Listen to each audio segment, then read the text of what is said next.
Hi, and thanks for joining me. My name is Quynh Mi, and I'm a teacher at YYOGA. Today, we will be focusing on strengthening your core post-baby. So there's a lot of pressure on women right after to get back into things right away, and you might be thinking about getting into whatever really harder core fitness that you were doing before, or maybe you weren't doing it before, but you think that you should. And there is value in that. But before getting to any of that, I'd like you to take the time with exercises that can easily be done at home. They could be done while driving, they could be done while waiting in line at the grocery store, and that's the pelvic floor. The pelvic floor isn't something that we can see. So the pelvic floor, what I think about this when I describe it to people, is you've got the snowman. So you've got the head, you've got the midsection, and you've got the bottom. So the head, that's your P muscles, that's your urethra. And then you've got your vagina. And then you've got your anus, so the back passage. So each one of these areas, you think about lifting up, gathering in, and then releasing. So here's the thing. You don't lift and stop breathing. You lift, you engage, and you keep breathing. So when you're doing these, and we're going to take a few of these together, the important thing is that you are engaging but still breathing. So think, you've got the snowman, all three different areas. So you're trying not to pee, you're pulling things into your box, and you're also trying not to pass wind all at the same time. So you're lifting that up, and you're counting, let's say 2, 3, 4, 5. And you relax it. It's important to release in between as well. So if I'm working on strengthening my biceps, I'm like, yeah, I'm keep flexing. I'm gonna go around all day flexing. That doesn't serve me. I gotta know when to relax, right? Because we can't engage the whole time. So take a few more of those. We're gonna take 5 counts and you can work up to 10. So you're gonna engage, lift all 3 parts of the snowman. Still breathing. And release. So one more time here. So you are lifting your pelvic floor. It's like a trampoline that holds everything in.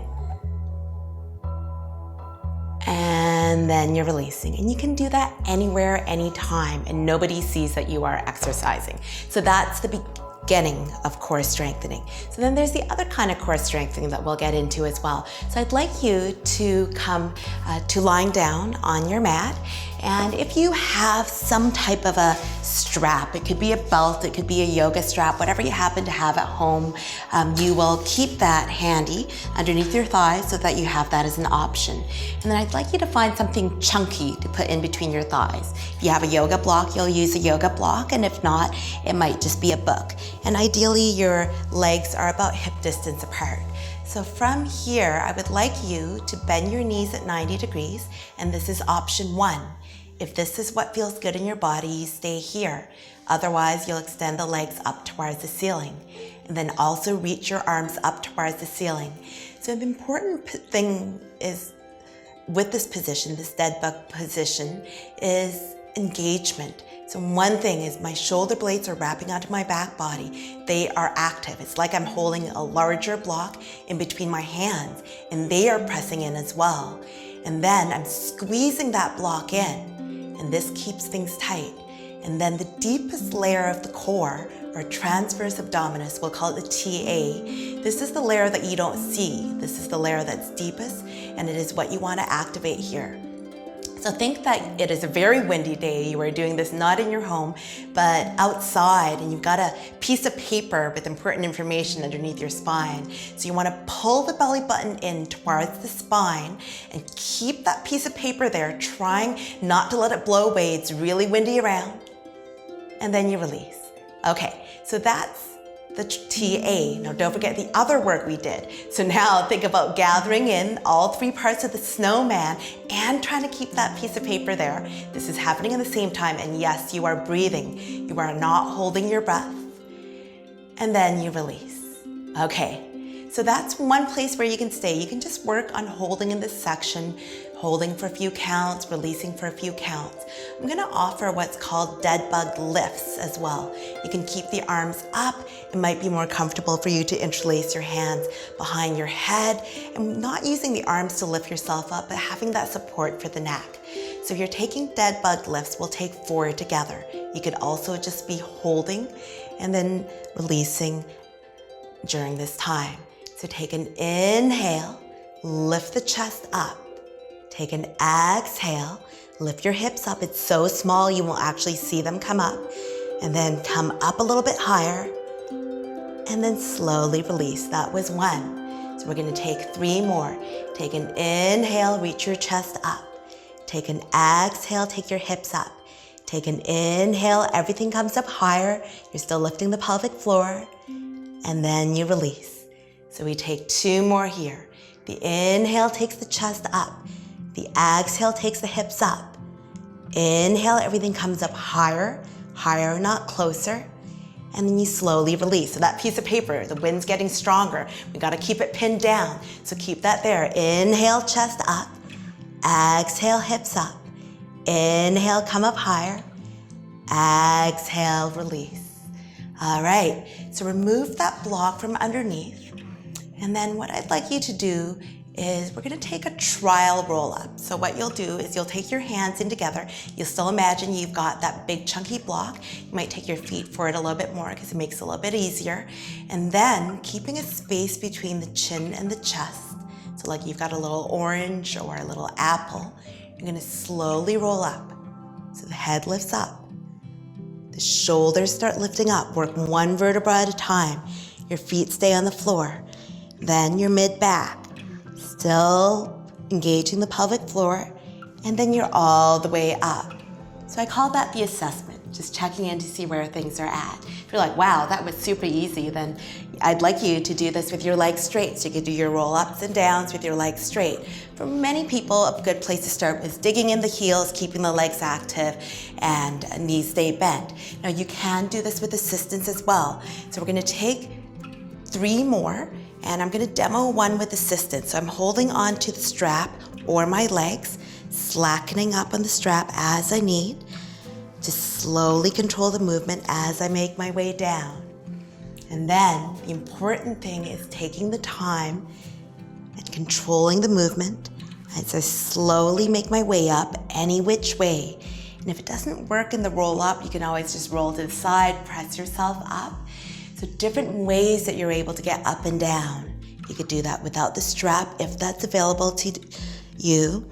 You could do it with your legs straight. If you're feeling like it's super easy, I would like you to work with the straight legs, and also that your arms will not be reaching forward, but rather they'll be just hovering off the floor. So with the arms just hovering off the floor, you're less likely to use momentum to work the abs just a little bit more. So once you're all the way up, you're gonna cross your legs, you're gonna come forward onto hands and knees.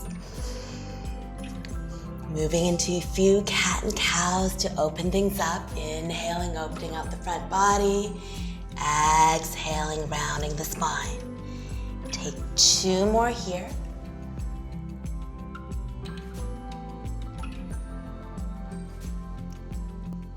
Last one.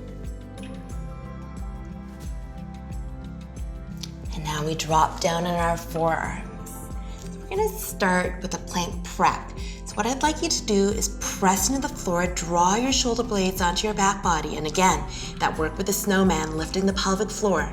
Start there first, and then engage belly button in towards the spine. Then walk your knees back. So I'm in a modified plank. And if you've been away from core work for a while, this might be where you start. You can stay here. The other option, level 2, is to do this from the toes. So we'll be here for 15 seconds. 14, 13, 12, 11, 10, 9, 8, 7, 6, 5, 4, 3, 2, 1. Relax it. Drop the hips down, walk your hands forward. I'm gonna stretch it out a little bit into one of my favorite poses, Sphinx position. So your forearms are still parallel. They might go wider, they might go more forward, and just allow yourself to soften. So now, angling your left arm towards the front right corner, bend your right knee, and then catch the outside of the ankle. So this is a great place to stay. If it feels like too much, you can feel free to be down on the belly and just enjoy the quad stretch. If you want more, you could straighten your left arm. You could take your right palm down, fingers facing forward. One last breath here. And then slowly release back down, Sphinx position. Angle your right forearm towards the left corner, and then you're gonna take the other side, quad stretch. So this is one option, but so is relaxing it down, and so is coming up higher and adding the deeper quad stretch.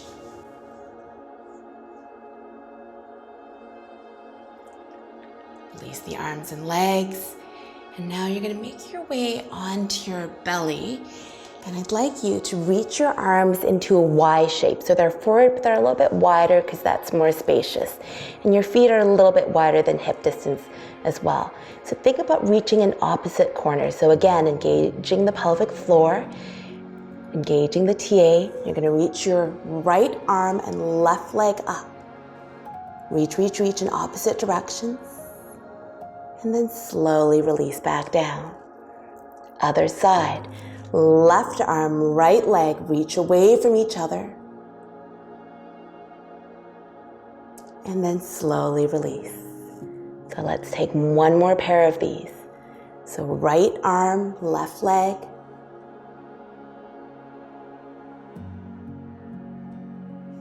And release. And left arm, right leg. And slowly release.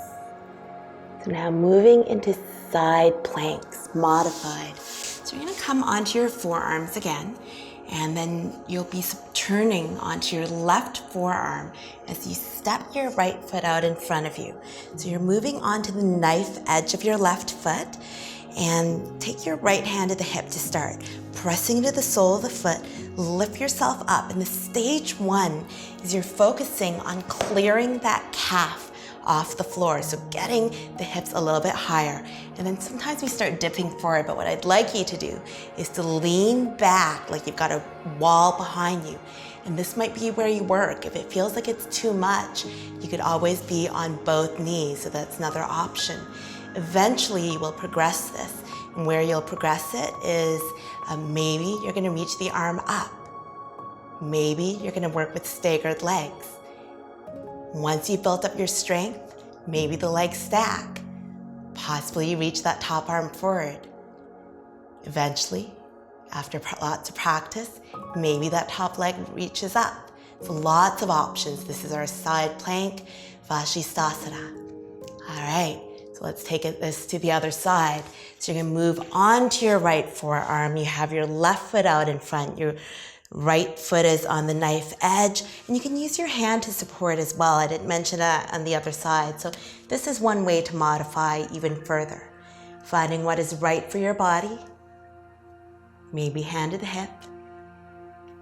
Maybe arm up. Staggered legs. Stacked legs.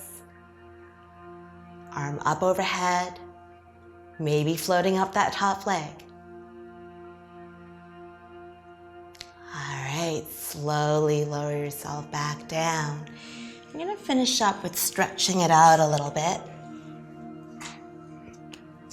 So from here, we've done a lot of work with core, and I'd like to move into knees, chest, and chin. So this is often a misunderstood pose in that we know chaturanga on the knees is bending the elbows and lowering down halfway.